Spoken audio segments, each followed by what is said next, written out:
Hola amigos, yo soy DJ/20 y hoy te traigo la historia antigua de Alemania en 20 puntos. Espero te guste. Con más de 81 millones de habitantes representa la mayor población de los Estados miembros de la Unión Europea. Alemania es el país al que más extranjeros emigran, solo superado por los Estados Unidos de América, que ocupa el lugar número 1. En Alemania, la mayoría de los inmigrantes provienen de Europa Oriental y Medio Oriente. Le siguen después los procedentes de la Asia Oriental y del norte de África. En Alemania fueron encontradas las armas más antiguas de que se tiene conocimiento. Se trata de una colección de lanzas o jabalinas que tienen una antigüedad de casi 400.000 años. Como son de madera, eso las convierte también en los artefactos de madera más antiguos jamás encontrados. El Neandertal, el primer antepasado no moderno del hombre en ser descubierto, debe su nombre al Valle de Neander, un lugar ubicado en Alemania. Fue encontrado en 1856. Faltaban 3 años para que Darwin publicara su teoría de la evolución, así que uno de sus descubridores pensó que se trataba de un hombre moderno que padecía una enfermedad que le había deformado las piernas y que arrugaba tanto las cejas que el cráneo se le había deformado. En Alemania fue encontrado también el instrumento musical más antiguo del mundo. En 2009 se encontró una flauta hecha de huesos de aves y marfil de mamut. Se cree que tiene más de 40.000 años de antigüedad. Alemania como país es muy joven, existe como estado desde el año 1871. Antes de esa fecha existieron a lo largo de la historia diferentes tribus e imperios que son el antecedente de su identidad. El territorio actual de Alemania es solo una fracción de ellos. Lo poco que se sabe de la historia antigua de los antepasados alemanes se debe mayormente a lo que los romanos escribieron sobre ellos.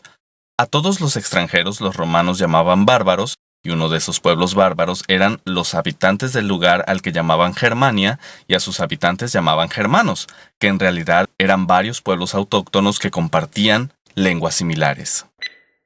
Los germanos eran rubios de ojos azules y vendían su cabellera para que las mujeres romanas se confeccionaran pelucas. Ya que hablamos de Germania, un dato muy interesante son los distintos nombres que este país recibe en varios países, quizá más que cualquier otro país europeo.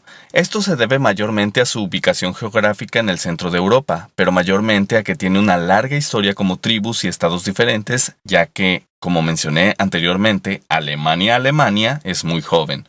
Por ejemplo, en alemán el país se llama Deutschland, mientras que en las lenguas escandinavas es Tyskland, en inglés Germany, Germania en italiano, y en polaco Niemcy, solo por mencionar algunas. La palabra hermano proviene del latín germanus, derivado de la palabra Germania. Algunas personas se confunden pensando que está relacionado con Germania, pero en realidad la Germanía es una forma de hablar en clave, así que no hay relación. A los alemanes algunas personas los llaman teutones. Por la Edad Media se le llamaba teutones a una tribu que habitaba en una región de lo que ahora es Alemania. Da igual si llamas a los alemanes así, pero es interesante saber que los alemanes actuales tienen antepasados muy diversos. Con los sajones pasó lo mismo, una tribu que habitaba cierta región de lo que ahora es Alemania. En algunas lenguas bálticas se usan derivaciones de esta palabra para nombrar a los alemanes.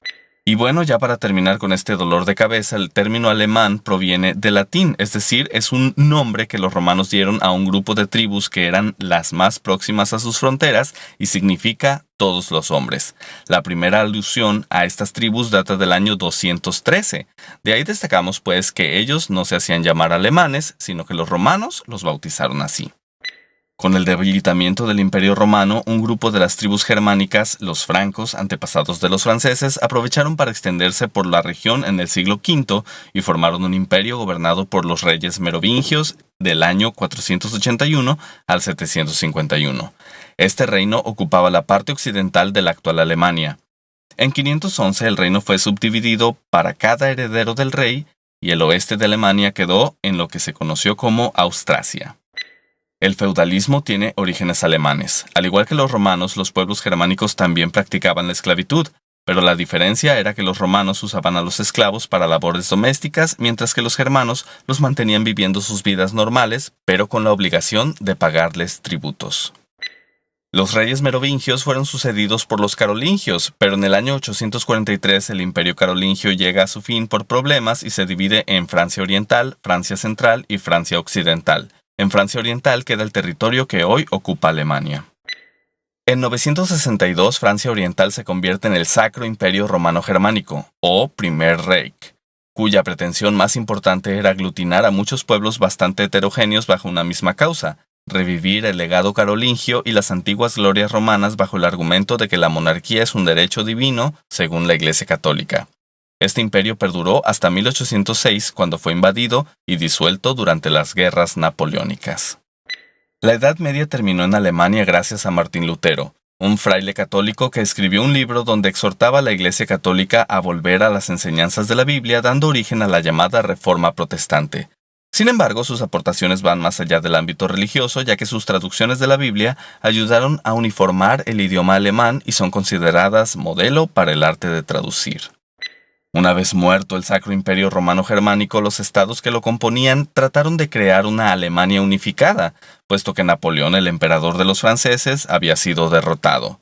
Los alemanes se enfrentaron al problema de definir qué era Alemania, es decir, si el nuevo estado sería conformado por los reinos aledaños que hablaban alemán. ¿Se incluiría a Austria, a Prusia?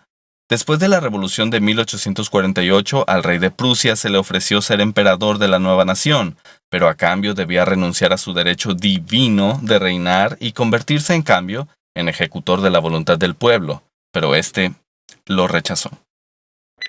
El Imperio Alemán, o Segundo Reich, se funda el 18 de enero de 1871 tras la victoria de Prusia en la Guerra Franco-Prusiana, y se consigue la unificación de los diferentes estados alemanes en torno a Prusia, excluyendo a Austria. Aquí surge una figura muy importante del siglo XIX, el canciller Otto Bismarck, quien trabajó y logró la unificación.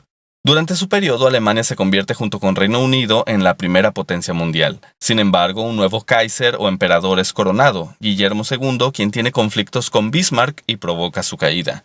Guillermo se esfuerza en continuar con el legado del canciller, haciendo crecer el prestigio de Alemania. Durante su reinado, Alemania se llena de judíos. Incapaz de mantener el equilibrio de su país, toda Europa se desequilibra y estalla la Guerra Mundial en 1914, de la que Alemania termina derrotada y finaliza el Segundo Reich. No te pierdas mi siguiente video donde hablaré del surgimiento del Tercer Reich o la Alemania nazi, pasando por la reunificación alemana hasta llegar a la actualidad. Si es la primera vez que miras uno de mis videos, suscríbete y así me ayudarás a traerte más videos interesantes como este. Gracias a todos mis suscriptores. Nos vemos en el próximo video.